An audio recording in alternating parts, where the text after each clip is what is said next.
New year মানে কি আতশবাজি? কখনো কি ভেবে দেখেছেন আমাদের এই কয়েক মিনিটের আনন্দই কত বড় ক্ষতির কারণ হয়ে দাঁড়াতে পারে? তো এই ক্ষতিগুলো কি কি, তো চলুন জেনে নিই। 1 নম্বর হলো আতশবাজির কারণে মানুষের শরীরে কি কি ক্ষতি হতে পারে। আতশবাজির আগুনে হাত, পা, এমনকি মানুষের চোখেও আগুন লাগার সম্ভাবনা থাকে।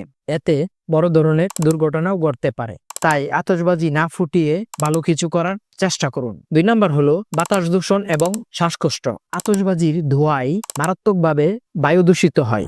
এতে হাঁপানি, শ্বাসকষ্ট রোগীরা এমনকি শিশুরা কষ্ট পেয়ে থাকে। তাদের জন্য ঝুঁকিপূর্ণ এবং ক্ষতির কারণ হয়ে দাঁড়ায়। 3 নম্বর হলো প্রাণীদের ভয় ও ক্ষতি।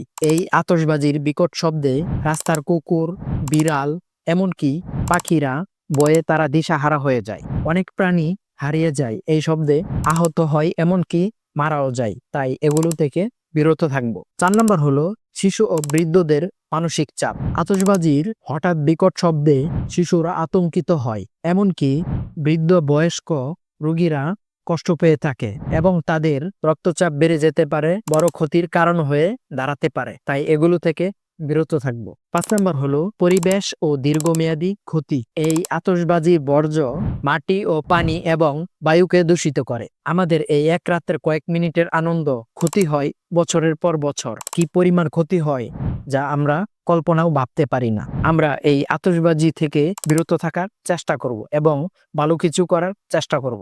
আমাদের এই নিউ ইয়ারের বছর শুরু হোক নামাজ দিয়ে, এমনকি পরিবার ও প্রিয়জনদের সাথে হাসি খুশি সময় দিয়ে, আড্ডা দিয়ে। আতশবাজি নয়, সচেতনতাই হোক আমাদের উদযাপন।